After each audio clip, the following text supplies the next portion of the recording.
If you're thinking about buying a home in 2023 but don't know what to do because you're worried about home prices falling after you buy, make sure you watch this video until the end. 2022 is when we saw the pandemic housing market boom end. Now we have Goldman Sachs saying that home prices will fall by 5 to 10% in 2023. Moody's just put out a statement saying that they believe that home prices will fall by 15%. But you still have the National Association of Realtors saying, hold on, we don't think home prices are going to be falling. We believe the home prices are going to rise in 2023. Now, of course, everybody has their own bias, like the National Association of Realtors wants to see the housing market continue to boom because that means that their agents are going to make more money. But this has a lot of people confused. Should you go out and buy a home in 2023, but then risk home prices crashing after you buy? Or should you go out and rent for a year or two and then buy after home prices fall, but then you risk home prices going up even further and now having to pay more money to buy a home? My goal is to help you make a more educated decision. That way you don't just blindly listen to what a random guy on YouTube says, and you start that by understanding the economics of the housing market and where the housing market could be going in 2023. Home prices are ultimately determined by supply and demand. A higher supply of homes pushes home prices down. A lower supply of homes pushes home prices up. A higher demand for homes pushes home prices up, and a lower demand for homes pushes home prices down. Now, if we start by looking at the demand side, there's two main factors that you have to understand on the demand side that will influence the prices of homes. One is location, the second is the ability to purchase. When it comes to location, there's a reason why some neighborhoods across the country saw their home prices rise by 50% or more during the pandemic boom, and other neighborhoods saw their home prices rise by 10% or less. It's because of location. Because some people want to live in certain areas more than others. There's a reason why more people want to live in Manhattan than in a random city in Iowa. People want to live in certain places, and that is going to determine demand, because while we have seen home prices start to fall in the United States towards the end of 2022, some neighborhoods have not seen that yet. Some neighborhoods are still seeing home prices rise towards the end of 2022 because of this. So this is going to depend on your neighborhood, and you have to understand where you're buying and the demand to be where you're looking to buy. Second has to do with the ability to purchase. When the Federal Reserve Bank cuts interest rates and you can get a 30-year fixed rate mortgage for 2.5%, everybody wants to buy a home because everybody wants to take advantage of this cheap debt. And so this increases the ability to purchase. Now, as interest rates are going up and now as mortgage rates are going up, well, there's less ability to purchase because people don't want to pay 7% for a 30-year fixed rate mortgage, because now you have to pay way more money for the exact same home, because now sellers still don't want to cut the prices of their homes. So you have home prices that inflated because of the lower mortgage rates, and now not only do you have to borrow more dollars, but you're paying way more in interest to borrow this dollar. So now it's costing people way more money to buy homes. So you have to understand this ability to purchase. Now, the government doesn't want to see this demand go away. So one of the things that the government did just recently in December of 2022 is now they passed a bill which said that the government will now back loans in some areas up to $1 million. This is the highest amount that we've ever seen backed by the government, and this is a way to encourage people to continue being able to buy homes even in the more expensive areas, to increase this ability to purchase. So as long as people have money,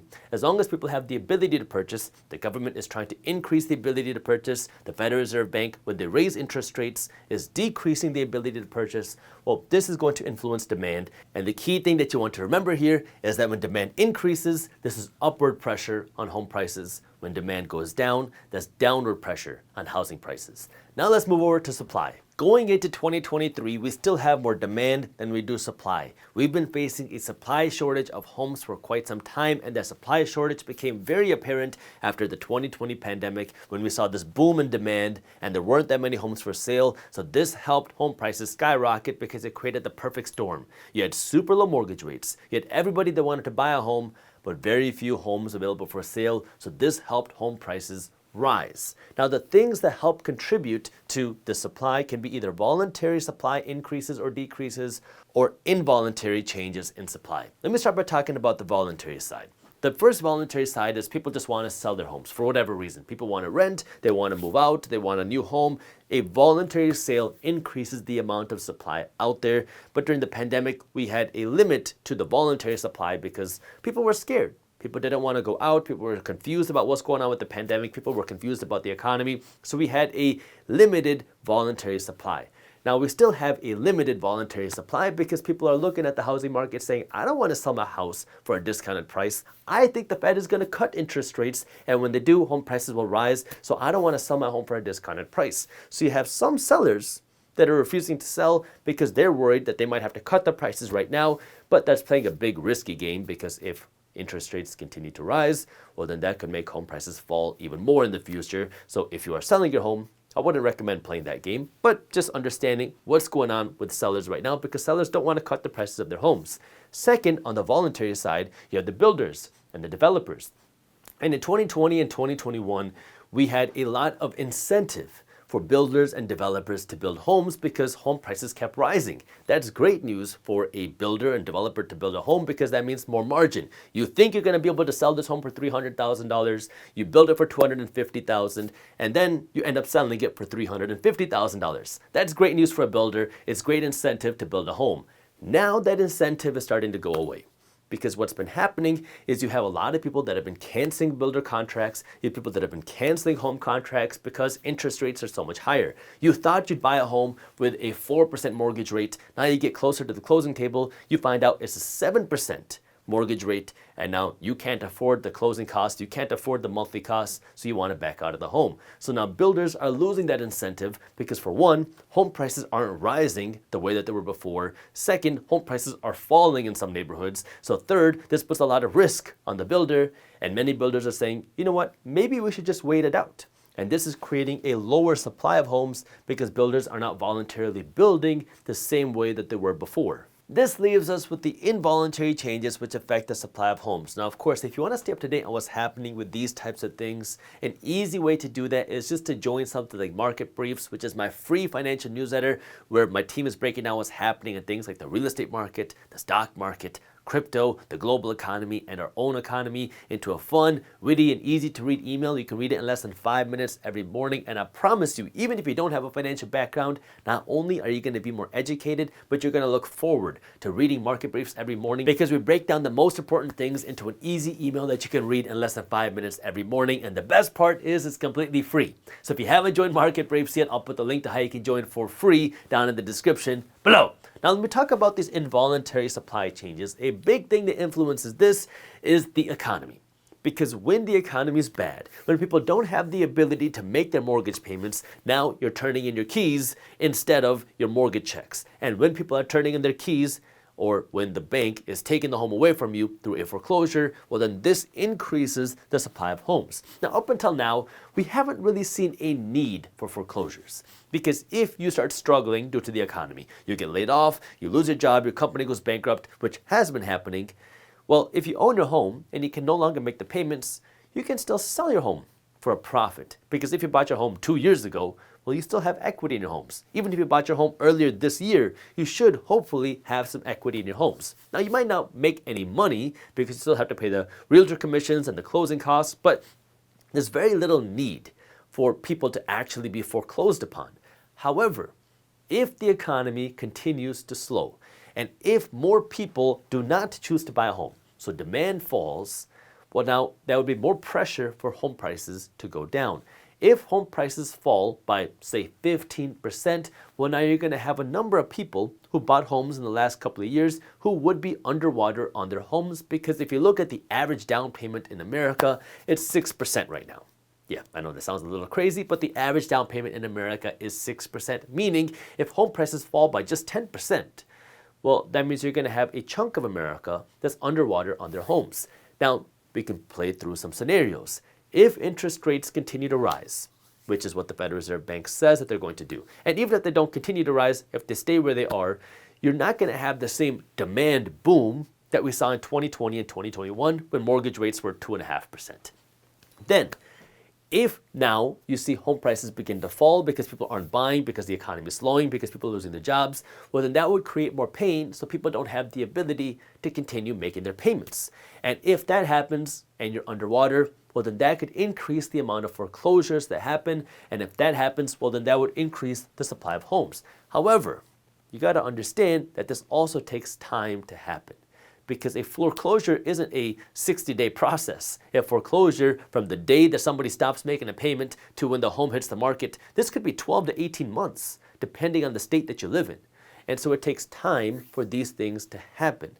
And so when people try to predict a 2023 housing market crash, most of them have no idea of how the housing market actually works. If we just look back to when the 2008 housing market crash happened, the housing market started to slow down in 2005. In 2006, it continued to slow. In 2007, that's when more people started to see the housing market was slowing. In 2008, that was when the bubble burst. But the housing market continued to drop until 2012. That was when the housing market actually bottomed out. So we're talking about 6 or 7 years after the housing market started to slow down. So when people try to predict this is what's going to happen in 2023, it's very difficult to do so because the housing market moves very slowly. It doesn't work like the stock market. And this is where you have to understand that if you're trying to time the housing market, well, you could be waiting for a long time. And you're also forgetting that the Federal Reserve Bank could quickly change this. If in 2023, the Federal Reserve Bank sees the economy slowing, if the Federal Reserve Bank says we're seeing a lot of layoffs, if the Fed says that we're seeing a lot of pain that we don't want, and then they start cutting interest rates, well, then that could create, again, an increase in demand, because if mortgage rates go down to 3%, again, this is a big if. We don't know what the Federal Reserve Bank is going to do. This is why there's so many question marks to this. But if the Fed was to start cutting interest rates again in 2023 or even 2024, well, then that could flip the housing market again. Because if mortgage rates go down to 2.5% next month, what would happen? You're going to see a lot more people want to go out and buy homes again. Of course, there's so many different factors here, but this is where you don't want to try to time the housing market. And the most important thing for you now is, one, you understand the economics. You understand what affects supply. You understand what affects demand. But then you have to understand your own economics, which are, can you afford the home that you want to buy? I do not recommend, I rarely give any sort of recommendations because I'm just a random guy on YouTube. I don't want to tell you what to do, but the one thing that I will recommend is I do not recommend you go out and get an adjustable rate mortgage, because this is what banks are selling right now. And the reason why is because you say, oh my God, 7% for a 30-year fixed rate mortgage. Is there any other option? And they'll say, sure. How about you get this adjustable rate mortgage where for the first 5 years, you get a teaser rate at 4.5%. And then after that, you can just refinance and you won't have to worry about it. Well, we don't know where the housing market is going to be in 5 or 7 years. We don't know where interest rates are going to be in 5 to 7 years. So don't take that risk. Take a 30 or 15-year fixed rate mortgage, and then if interest rates and mortgage rates fall, you can just refinance. But the key is you have to be able to afford the home. Whatever the monthly payment is, make sure that you can comfortably afford it. If you can comfortably afford your monthly payment, then go out and buy your home. Don't worry about what's going on in the housing market. Don't worry about what's going on in the economy. Make sure that your own economy, your household economy is okay, where you can afford the home, you have a savings cushion, you have investments, and you have an income that's stable where you can afford the housing payments that you have right now. Now, if home prices fall in the future, well, you're still okay because you can afford the monthly payments. You'll be okay in the long term. If home prices go up in the future, well, you're okay because you can afford the monthly payments. If mortgage rates go up, well, you're okay because you took a fixed rate mortgage. If mortgage rates drop in the future, well, now you can refinance and your monthly payments will drop as well. There are so many different variables which can affect the housing market, and I don't want you to try to gamble with the housing market when you're talking about the home that you live in. If we're talking about an investment property, now this is a completely different analysis. But if we're talking about the home that you live in, don't try to gamble. Don't try to play the market. Instead, look for a good deal, a good opportunity in this market that you can afford. If you can afford it, remember, you're buying a home to create memories. You're not buying the home to make money. If you were buying the home to make money, you should be going out and buying a rental property, not the home that you live in. Now, if you're buying the home to make memories, make sure you can afford these memories, and then don't worry about it. If home prices go down, it's okay. It will recover. Our economy always recovers. This is the way that the system works. We see booms and we see busts. We had a horrible crash in 2008, but we're higher today than where we were then. We've had previous housing market crashes in the past. So just understanding that you have to be able to afford it, and make sure you understand the monthly payments. That way, no matter what happens, you will be okay because you do not want to gamble with your family's livelihood. The last thing that I want to mention is a common question that I hear, which is, should I go out and rent a home for 12 months and see where the housing market is? Now, I'm going to give you my personal opinion. I could be wrong. This is just my personal opinion. I don't think that's a bad idea because we don't know where the housing market will be in 12 months. However, understand that there is risk with that because there's a high probability that mortgage rates will be higher 12 months from now than where they are now. That's the fact because the Fed keeps saying that they want to raise interest rates. Is it guaranteed? No, but the probability based off of the information that we have today, this could always change in the future, but based off of the information we have today, that is a high probability. Based off of that, higher mortgage rates tend to push home prices down.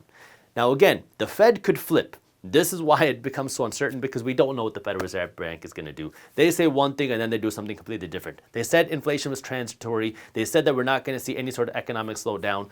Well, look at where we are now. This is why it's so hard to predict what the Federal Reserve Bank is going to do. However, if you're not in a rush to buy a home, you can be pickier now. You can be choosier now. You can offer better prices and you can wait a little bit longer because you're not seeing the same bidding wars. And as interest rates go up, more and more buyers will go away. And so if you can have the ability to wait a little while, that way you can find a home that you actually like, that might not be a bad idea. But if you're just waiting to see a crash in home prices in 12 months, well, you're probably not going to be very happy with what you see in just 12 months. Because if we were to see a housing market crash, it would take significantly longer than 12 months for it to really play out.